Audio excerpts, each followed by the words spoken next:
예, 오늘부터 우리 금요 우리 신앙 강좌 시간에는 성경에 나타난 우리 재물관이라는 제목으로 우리 함께 도전받는 시간 되면 좋겠습니다.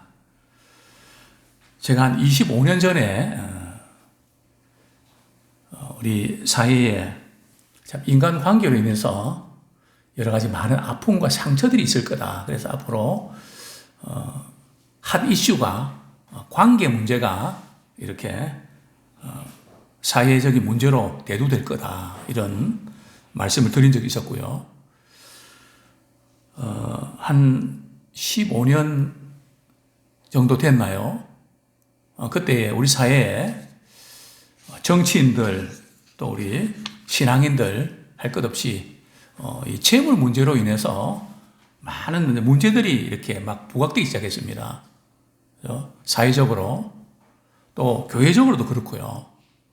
그래서 그때 얼마나 하나님께서 제게 부담을 주시는지 우리가 바로 성경에 나타난 재물관을 바로 정립하지 않으면 한국 교회가 이 돈 때문에 굉장한 어려움을 겪게 되겠구나. 그렇게 해서 제가 도서관에 가서 책을 한 300권 정도 읽은 것 같습니다. 그래서 논문을 썼는데요. 지금 이제 드린 것이 이렇게 그 내용들이 다 함축되어 있습니다. 그래서 제가 볼 때는 우리가 다른 부분들은 우리 한국 교인들이 본받을 것도 많고 배울 것도 많은데 돈 문제에 있어서는 아직도 유교적인 그런 뭔가 자녀들에게 물려줘야 되고 뭔가 물질은 내가 가지고 있어야 되는 이런 생각에서 벗어나지 못하는 돈과 신앙을 마치 저울에 달아본다면 어느 쪽으로 기울까? 제가 볼 때는 돈 쪽으로 틀림없이 기울 거다. 참 목회자로 이런 이야기하는 것이 대단히 죄송하지만 말은 신앙이지만 돈 문제 앞에서는 이것이 해결이 안 되는. 그래서 어떤 분은 이런 이야기했죠. 돈이 회개하지 아니하면 진정한 회개가 아니다. 지갑이 회개해야 진정한 회개가 된다. 그런 표현도 썼는데요. 자, 이번 기간 동안에 아마 한 14번이나 15번 정도에 걸쳐서 이제 성경에 나타난 재물관을 우리 함께 배우기를 원하는데요. 예, 먼저 이렇게 우리 서론 다루기 전에 이번에 좀 다룰 부분을 우리 차례 부분을 잠깐 한번 보시죠. 예. 크게 두 부분을 나누어서 이렇게 강의를 드리려고 합니다. 첫 번째는 구약에 나타난 재물관.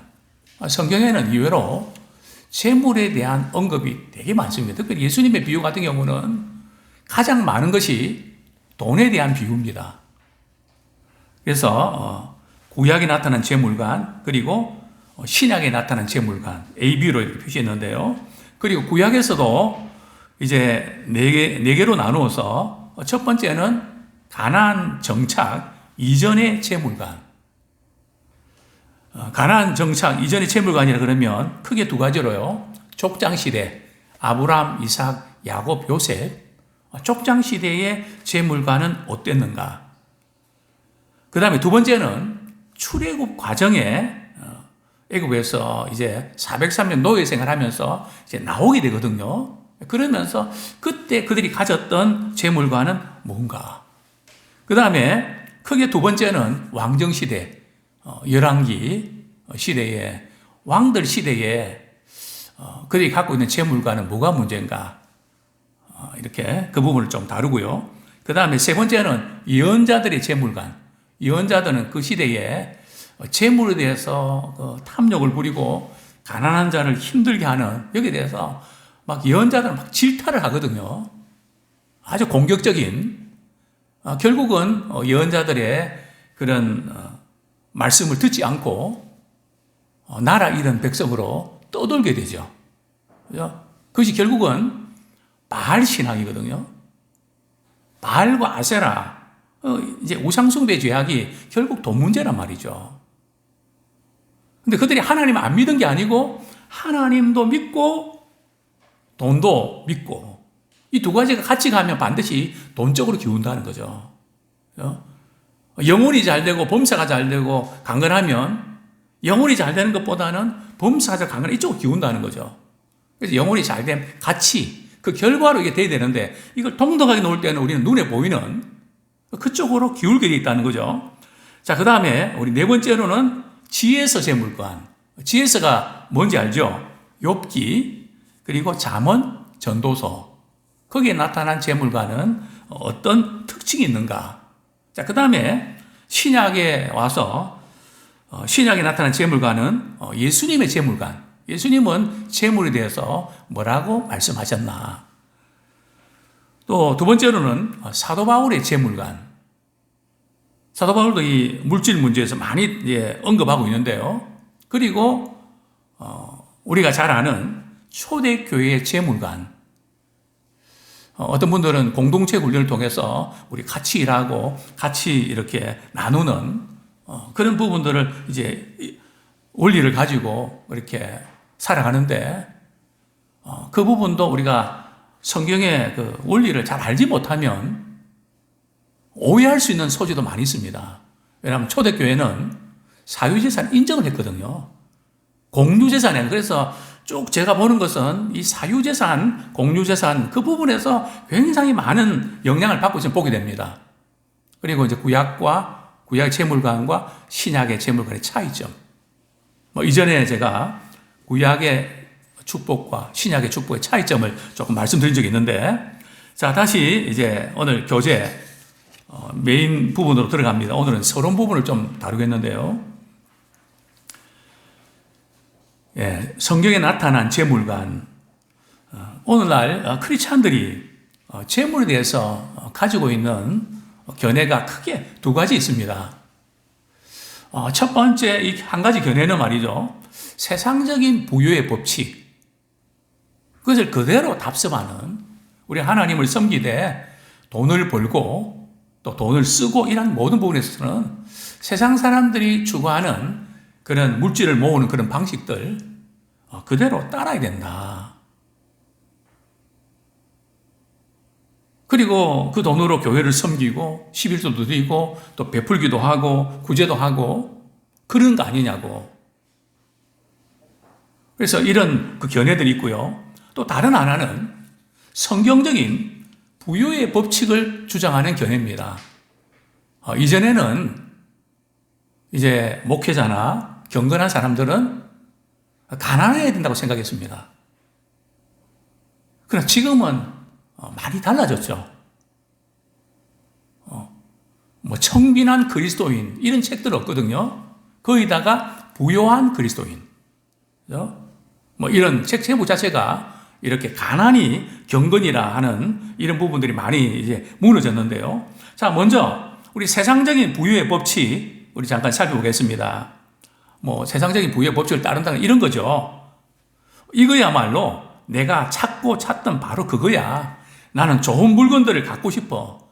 나는 돈도 더 많이 벌고 싶고, 나는 좋은 차를 타야 되고, 그래서 나는 돈을 많이 벌어서 우리 교회에서 제일 11조 많이 내는 그런 성도가 될 거야. 이런, 어떻게 보면, 참 좋은 그런 신앙의 가치관을 가지고 있는 것 같은데, 그것 또한 한번 고민해 볼 필요가 있는 그런 부분들이죠. 그렇기 때문에 나는 이 법칙들이 제대로 통할 것인지 한번 시도해보고 싶어. 그래, 돈도 벌 때 벌어야 되니까, 목사님, 지금은 제가 돈을 벌 때니까 돈 벌어서 어느 정도 이렇게 자리 잡으면 제가 열심히 봉사하고 또 교회 헌금도 많이 드리고 잘하겠습니다. 이렇게 생각하는 분들이 많죠. 그래서 세상적인 부유의 법칙을 그대로 이렇게 신앙을 가졌다고 하지만 그대로 도입하는 별로 다를 바가 없는, 그러나 이런 태도는 바람직할까요? 잘못된 거죠. 그래서 이분들의 특징은 말이에요. 나는. 그죠? 나는 이렇게, 나는 항상 이것이 나라고 하는 것이 강조되어 있는, 자기 중심적인 것이 강조되어 있다는 것. 이것이 바로 부유에 대한 세상적인 접근 방법입니다. 물론, 우리가 이 부유한 것이 때로는 거만하게 만들고 하나님께로도 멀어질 수 있는 가능성이 많습니다. 왜냐하면 돈이 있으면 든든하거든요. 우리 신자들은 돈이 많든지 적든지 하나님의 계산법대로 살아야 됩니다. 하나님의 공급해 주시는 내 계산 속에서 늘 이렇게 맴도는 게 아니고요. 하나님의 계산법으로 사는 게 뭔지를 철저하게 체험해야 됩니다. 너희는 먼저 그의 나라와 의를 구하라. 그리하면 이 모든 것을 너희에게 더해 주신다. 하나님이 이 더해 주신다고 하는 이 원리들을 우리가 체험해야 되는데 어쨌든 통장에 돈이 많고 그러면 하나님을 덜 의지하게 되고 덜 간절히 찾습니다. 그래서 이 물질이라는 것이 사실은 하나님보다 더 의지하게 만드는 그런 어떤 신적인 그런 면들이 있다는 것을 놓치지 말아야 됩니다. 물질적 부유에 대한 이러한 거부감은 사실은 세상적인 물질적 부유에 대한 거부입니다. 이런 부분에서 물질에 대해서 좀 이렇게 그것은 세상적인 어떤 것에 대해서 거부하는 부분과 연결되어 있는데요. 자, 어쨌든지 세상적인 부유의 법칙에 대해서는 성경에서 거듭거듭 경고를 하고 있죠. 자, 두 번째로 성경적인 부유의 법칙. 우리 예수 믿는 사람들은 부자가 되면 안 되는 걸까요? 성경의 인물들은 전부 다 가난한 사람들이었을까요? 그렇지 않습니다. 성경에도 참 믿음이 신실한 분들 가운데 부자들도 많이 있습니다.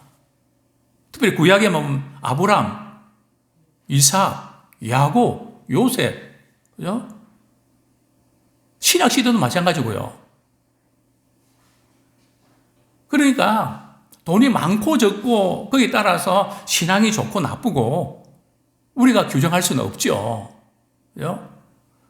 그럼에도 불구하고 분명히 성경은 오늘 우리 시편 112편 제가 다시 한번 읽어드리겠습니다. 시편 112편 1절부터 3절까지인데요. 할렐루야 여호와를 경외하며 그의 계명을 크게 즐거워하는 자는 복이 있도다. 그의 후손이 땅에서 강성하며 정직한 자들의 후손에게 복이 있으리로다. 부와 재물이 그의 집에 있으며 그의 공의가 영구히 서 있으리로다.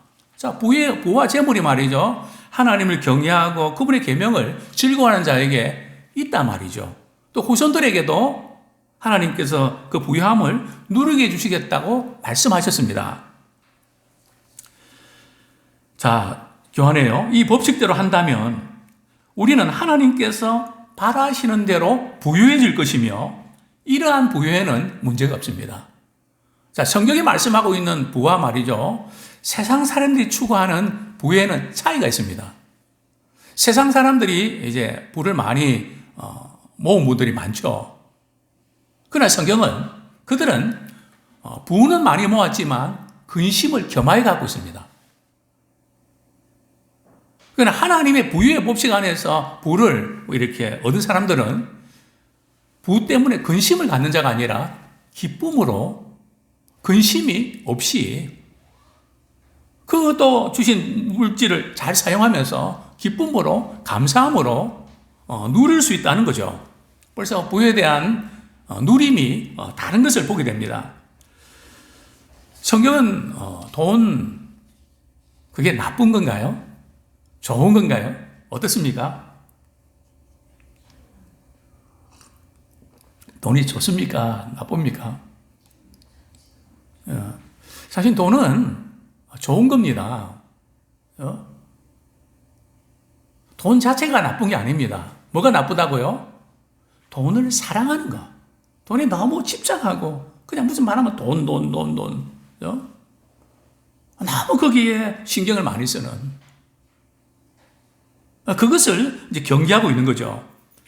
우리 성경은 말씀합니다. 디모데전서 6장 10절에 보면요. 같이 읽겠습니다. 시작. 돈을 사랑함이 일만하게 뿌리가 되나니 이것을 탐내는 자들은 미혹을 받아 믿음에서 떠나 많은 근심으로써 자기를 찔렀도다. 이 보면 어떤 것이 악의 뿌리가 된다고요? 돈을 사랑함이. 하나님보다 돈을 더 사랑하는 것이 악의 뿌리가 되는데 이것을 탐내는 자들은 갑자기 부자가 되고 말이죠. 그래서 코인 투자도 하고 말이죠. 뭐 여러 가지 그냥 이렇게 그냥 갑자기 돈을 불리는 그런 쪽에 미혹을 받으면 믿음에서 떠나 많은 근심으로 찌른다는 거죠. 돈을 사랑하는 것이 죄악이고 돈을 섬기며 하나님보다 돈을 첫 자리에 두는 것이 죄악인 것입니다.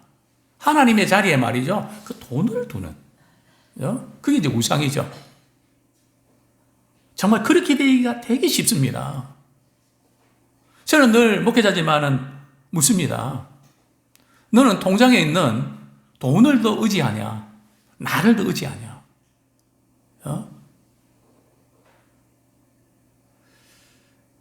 정말 돈을 가지면서도 그걸 의지하지 않고 말이야 하나님을 더 의지한다는 건 대단한 겁니다. 그래서 이렇게 제가 목회를 하다 보니까 알겠어요. 아무개 집사는 지금 돈 떨어졌구나. 벌써 돈 떨어지면 낫다는 표정이 있거든. 돈 걱정하는 그 표정이 있습니다.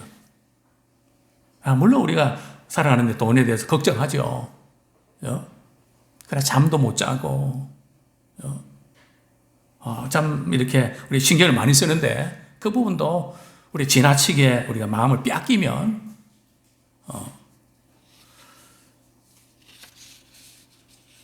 그것이 문제가 될 수 있죠. 자, 세 번째로 그리스도의 대속으로 부요케 됨. 그리스도의 대속은 단순히 우리를 죄에서 우리를 구원해 주시는 그것으로만 끝나는 것은 아닙니다.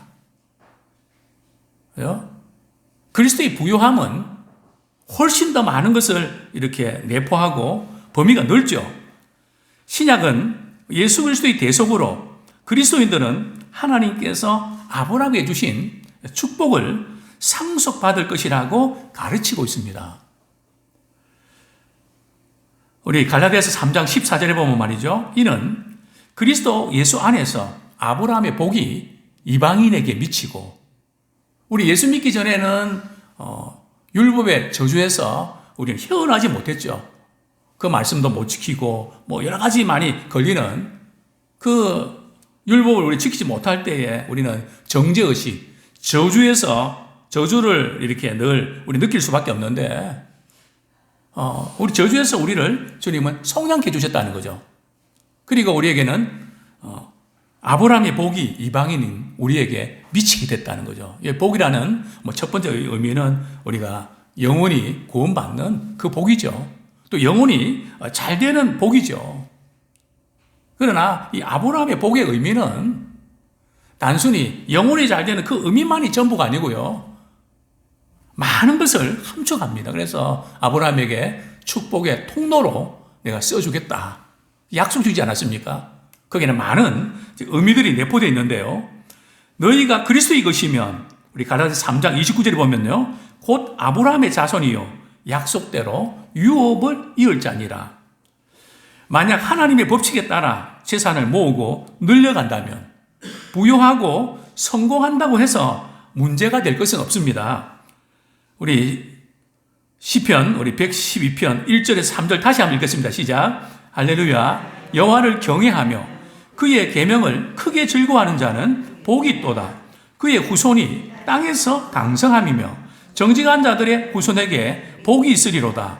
부와 재물이 그 집에 있으며. 예수님께서는 그의 모든 형제 자매들이 부유할 수 있도록 십자가에 못 박히심으로 율법의 모든 대가를 완전한 값을 치르셨습니다. 우리 고린도후서 8장 9절 우리 성경 본문 같이 한번 읽겠습니다. 시작. 우리 주 예수 그리스도의 은혜를 너희가 알거니와 부유하신 이로써 너희를 위하여 가난하게 되심은 그의 가난함으로 말미암아 너희를 부유하게 하려 하심이라. 예수님이 모든 만물의 주인 되시기 때문에 부유하신 분이시죠. 누구 때문에 가난하게 되셨다고요? 우리 때문에, 우리를 위해서 가난하게 되셨습니다. 왜요? 우리를 그의 가난으로 말미암아 너희를 부유하게 하심으로. 그래서 예수님께서 우리가 영적으로 뿐만 아니라 모든 면에서 부유함을 누리기를 원하십니다. 그렇다고 해서 우리가 가난이 죄다 그런 의미는 아니고요. 각자 우리가 주님 앞에서 어떻게 살아내느냐. 어떤 분들은 부를 가질 수 있지만 부를 버린 사람도 있습니다. 주님의 나라를 위해서. 어떤 분들은 온전히 주님만을 섬기기 위해서 자기 재산을 또 정리하는 분도 있고요. 뭐 다 그렇게 하라는 그런 것은 아니지만 주님을 사랑하기 위해서 가난해지는 그런 분들도 우리 종족이 있음을 우리가 보게 됩니다. 예수님 말씀하셨죠. 내가 온 것은 양으로 생명을 얻고 더 풍성히 누리게 하려 함이라. 참 우리 예수 믿는 사람들은 쫓기는 인생이 아니라 누리는 인생 살아야 됩니다. 왜냐하면 주님이 우리에게 그것을 주셨기 때문입니다. 우리가 이 땅에서 살아갈 동안 우리가 예수님으로 인하여 풍성함을 누리셨다고 성경은 여러 곳에서 많이 약속하고 계신데요.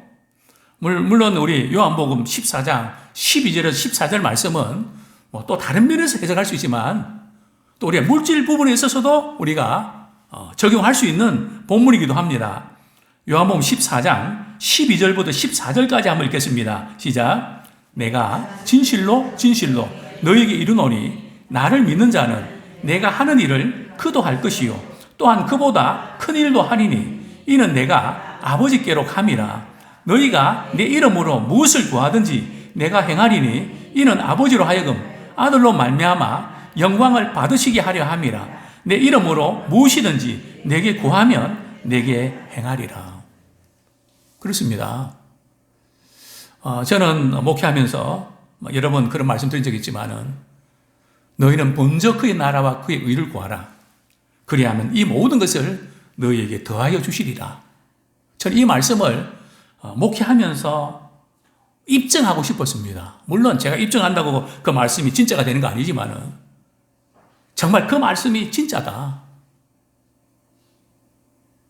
그래서 어떤 때는 도저히 계산적으로는 나오지 않는데 그냥 다 비우는. 그냥 뭐 앞뒤 계산도 안 하고 말이죠. 그냥 다 비우는. 어떻게 좀 보면은 무모한. 그러나 그 약속의 말씀 붙잡고 먼저 그의 나라를 위해 주님이 기뻐하시는 일이라면 제가 그렇게 하겠습니다. 그러면 하나님께서 더해 주시는. 한 30년 그렇게 살아왔습니다. 또 뭔가 있으면 그거 의지할까봐 그것도 다 비워버리고. 어쨌든 하나님의 계산법. 아마 30년 동안 많은 목회자들이 그렇겠지만 우리 성도님들 그렇지만 그 많은 부분들을 이야기할 거리이 많은 하나님이 어떻게 기가 막히게 일하시는지 개인뿐만 아니라 교회도 마찬가지입니다. 도저히 이렇게 돌아갈 것 같지 않은데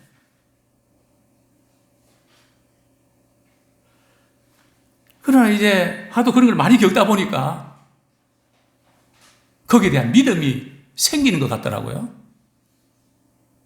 걱정할 것 같은데 걱정 안 하니 했더만 하나님 다 채워주시는데 뭘 걱정해요?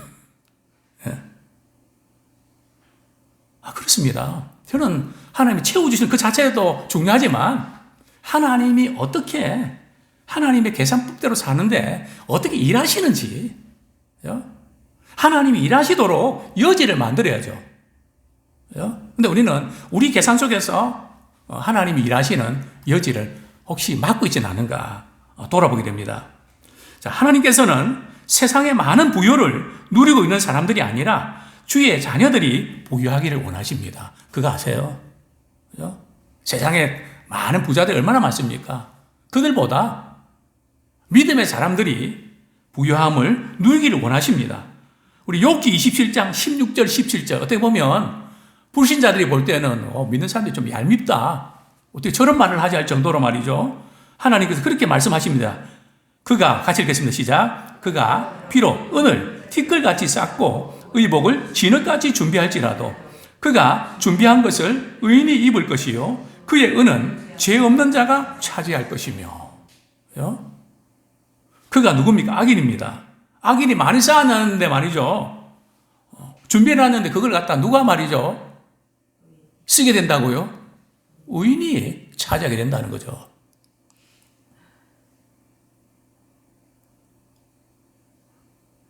출애굽기 그때 좀 보겠지만은 이스라엘 백성들이 말이죠. 애굽에서 탈출할 때 그 지금 애굽에는 마지막 재앙을 당해서 말이죠. 집집마다 장자가 다 죽지 않았습니까? 통곡 소리로 말이죠. 온 세상이 떠나갈 것 같은데 이스라엘 백성들이 말이죠. 애굽 사람들에게 우리의 은과 금, 물품을 달라고 요구하지 않습니까? 우리 같으면 그런 상황에서 주겠습니까? 그냥 다 주잖아요. 빈손으로 가게 하지 않고 분명히 하나님께서 말씀하셨거든요. 구하면 그들이 줄 거다. 물론 그 부분에 대해서는 우리 다음 부분에 조금 더 자세히 말씀드리겠습니다. 자, 그 다음에요. 우리가 삶의 모든 분야에서 하나님의 부요와 처방은 언제나 하나님을 최우선에 놓으라는 것입니다. 예수님께서 우리에게 이렇게 말씀하십니다. 우리 마태복음 6장 33절 같이 읽겠습니다. 시작. 그런즉 너희는 먼저 그의 나라와 그의 의를 구하라. 그리하면 이 모든 것을 너희에게 더하시리라. 우리가 삶의 모든 분야에서 하나님을 최우선순위에 놓으면 하나님 또한 우리 삶의 모든 분야에서 어떤 필요든 채워주실 것이라는 하나님의 법칙을 밝히고 있는 것입니다. 자, 우리 잠언 22장 4절 말씀 같이 읽겠습니다. 시작. 겸손과 여호와를 경외함의 보상은 재물과 영광과 생명이니라. 이게 생명은 장수를 의미하는 거죠. 우리가 하나님을 경외함으로 지속적으로 우리 자신을 겸손하게 드림으로써 우리 이런 것들, 즉 재물과 영광과 생명을 얻게 된다는 것이죠. 하나님의 부유의 법칙은 하나님을 우리 삶에서 완전하고 절대적으로 세상의 어떤 것보다 최우선에 두는 한에서만 효과가 있는 것입니다.